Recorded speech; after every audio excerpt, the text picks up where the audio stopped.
Atino of Dogenya Gufta Tino of Dogenya Kun arki kun garimbu da marki kun garimbu O Christos imbo ako dadera Yena Mane ko mo bede levira tin nuguma yo Christos imbo ako nugu Ay kaza Kanarra mu sakka Rade bina kana Caalaa akkasumaan jedhee faarfatu natti fakkaata toon maayikii kenneefi. Caalaa maal jedhee waan faarfatu fakkaata.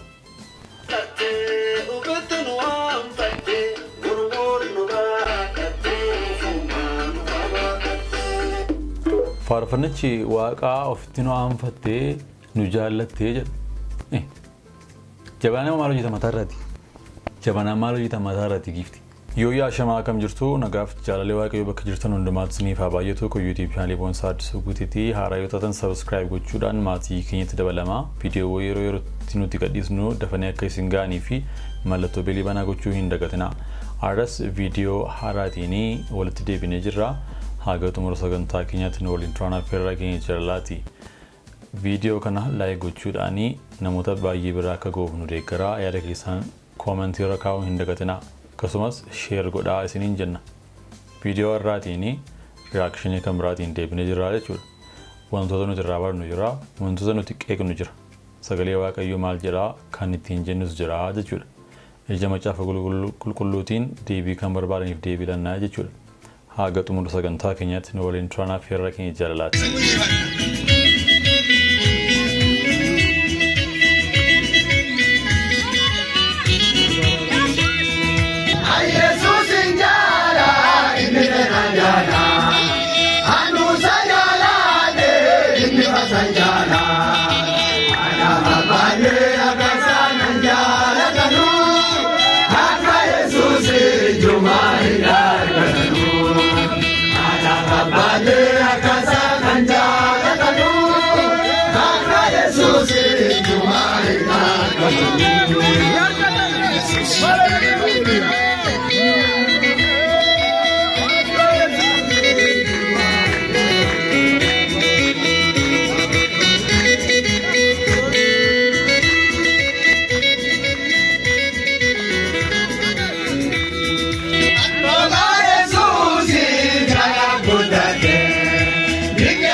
Fabbaniyyoo akka Yesuustiin hin jaallatan faarfannaa ajaa'ibaati.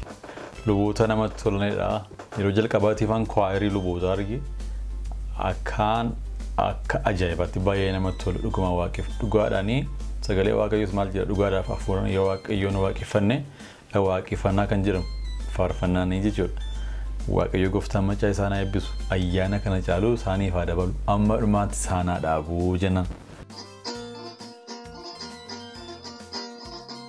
Gabusi biya Kenya ya wakayo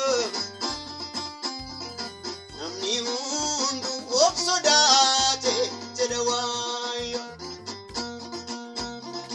Nagabusi saba Kenya ya wakayo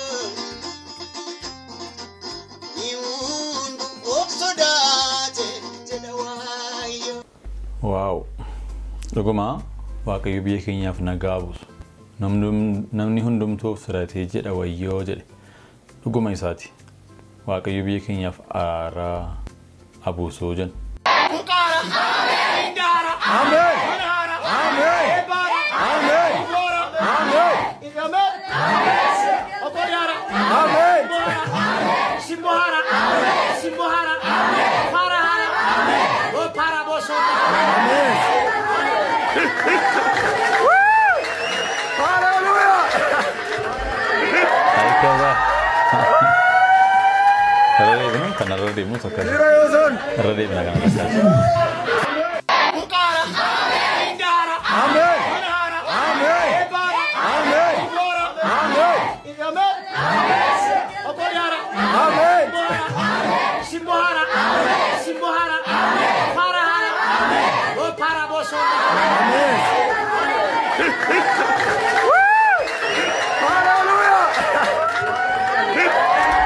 Kabaan nama waaqayyoo kabaan nama tasgabbaa nama sagalee waaqayyoo ifeef nama dubbii sagalee waaqayyootiin jireenya isaa guutan nama dhugumaa nama waaqayyoo jedhamudha inni kabaan waaqayyoo gooftaan machaa isaa eebbisu eebba ajaa'ibaa nu eebbise hafuuraan guutame. Caalaan akkas waan jedhee faarfatu natti fakkaata toon maayikii kenneefi. Caalaan maal jedhee waan faarfatu fakkaata. Caalaan akkas waan jedhee faarfatu natti fakkaata toon maayikii kenneefi. Ilaalumti kuni innammaa dhageessan sagaleessaa. Yesuus ta'e utubaa koo jiruu koof tottolche dagaleessa. Itti yaadee na waamee lakkinnoo natti hin gorre karaarraa. Eenyuu fergisaa uumaa koo nan faarfadha garaarraa. Kan dacheetti na ibsu hawwashii waadee na biyya lafaa kaade. Otoo aduun hin lixini kan Yesuus filatee na kan lammaffaa dhalate. Kan dacheef na marmarsu hawwashii waadee na biyya lafaa kaade. Otoo aduun hin lixini kan Yesuus filatee na kan lammaffaa dhalate. Akkamitti kan ni godhe wal gaafachiisa dhimmi koo barada. Toleera dhuguma Caalaa baay'ee toleera dhuguma fuula sarraan beekama. Waaqayyo isa faarfatan Solomoon jedheef kana galmaan isaaf haa ga'uu jennaan Waaqayyoon isaaf kadhan akka inni jabaatee amantisaatti jabaatee dhaabbatu kana caalaatti immoo isa jaallate kana Kiristoosii fi jireenya isaa kenne kanaaf dabarsee akka of laatu foonsaa yaadasaa namummaa isaa kana ganee isaaf qofa akka jiraatuuf hawwii keenyadha jechuudha. Waaqayyo immoo nu caalaatti waa'ee isaa yaada waan ta'eef inni karaa ayyaana isaatii karaa qajeelummaa irra isaa gaggeessu. Oomayyoo Kiristoosiin bu'aa koo godhadheera.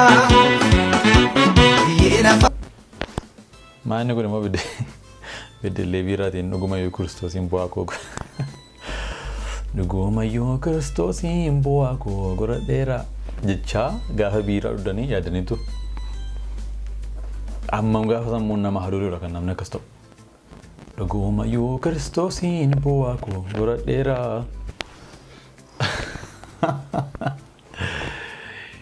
Why? Maaliif?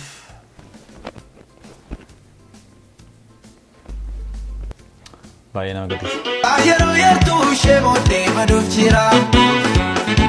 Natirratus waan hundumaa gara. Ay obboleessa ko minno wandumme. Sinuuf bareedeen iddoon buufata keenya sinuuf ta'e Yesuus sababii jireenyaa gooftaan ati nuuf keenya Yesuus ati nuuf keenya. Sinuuf bareedeen iddoon buufata keenya sinuuf ta'e Yesuus sababii jireenyaa gooftaan ati nuuf keenya. Gaariidha waan saawwanni Waaqayyo isiniif bareechee Yesuus isiniif bareechee baay'ee namatti tola dhugaa baay'ee gaariidha garuu akkasichuu maal barbaachisa akkasichuu sinuuf bareedee iddoon buufata keenya sinuuf ta'e Yesuus sababii jireenyaa gooftaa ati nuuf keenya Yesuus ati nuuf keenya gooftaa ati nuuf keenya. Kun harki kun gadiin bu'uudha harki kun gadiin bu'u akkasiin hin faarfatu. Sinuuf bareedee iddoon buufata keenya Sinnuftaa Yesuus sababiin jireenyaa gooftaa ati nuuf dahoo keenyaa. Yesuus Kiristoos waan nuti ofirraa qabnuuni miti kan inni waaqeffamu. Maateriyaalii qodaa ofirraa qabnu miti kan waaqeffamu. Akkasumatti iji keenya arguu isaatiin, afaan keenya dubbachuu isaatiin, hafuura baafachuu keenyaanii inni dahoo isa amanamaadha. Inni isa nuti itti kooluu galudha.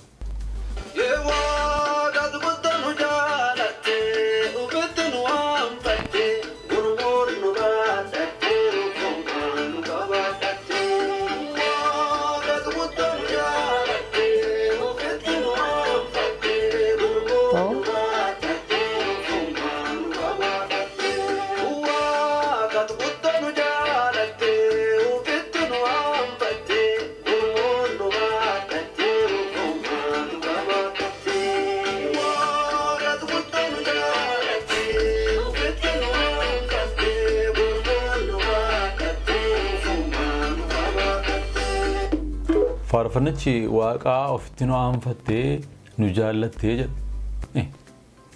Jabanaa maal hojjeta mataa irraati? Jabanaa maal hojjeta mataa irraati gifti?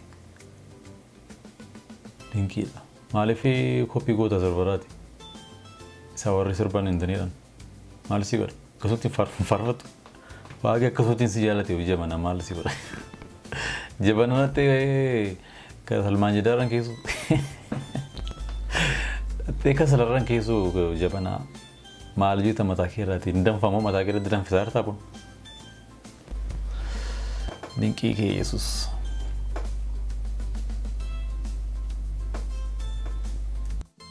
Macaafni qulqulluun itti dabalamee qulqulluu miti. Namoota kana eegalee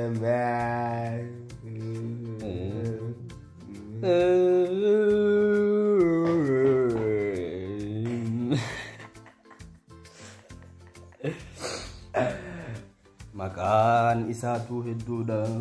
Masaaf Qidduusii Gimaash Wangeelii Muluu Wangeelii waadaa moofaa waadaa haaraa bootan takka keessan jiru. Macaafa qulqulluu ka jedhu bootan takka keessan jiru.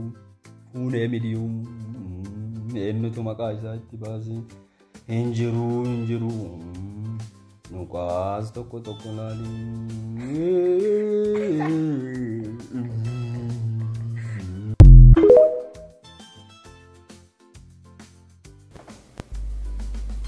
Deebiin gaafa dhabamuudha kan namni akkas ta'u. Deebii macaafa qulqulluu gaafa dhaban.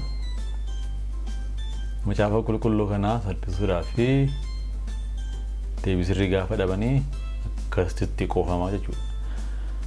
Kun bishinas miti, beekumsas miti. Dhugumatu sirrii ta'uu akka sirrii hin taane tu beekanii yookaan bira ga'aniiti deebii laatu malee akkasitti hin qoofamu. Waan fedheef iyyuu isaanii itti qoosan kuni macaafni qulqulluuni haa ifuuf sammuu isaanii keessatti sagalee jireenyaa kana haa ibsuuf. Kuni kadhannaa keenyadha. Yesuus Kiristoos akkuma nuun jaallate isaaniinis hin jaallata, isiniinis hin jaallata jechuudha.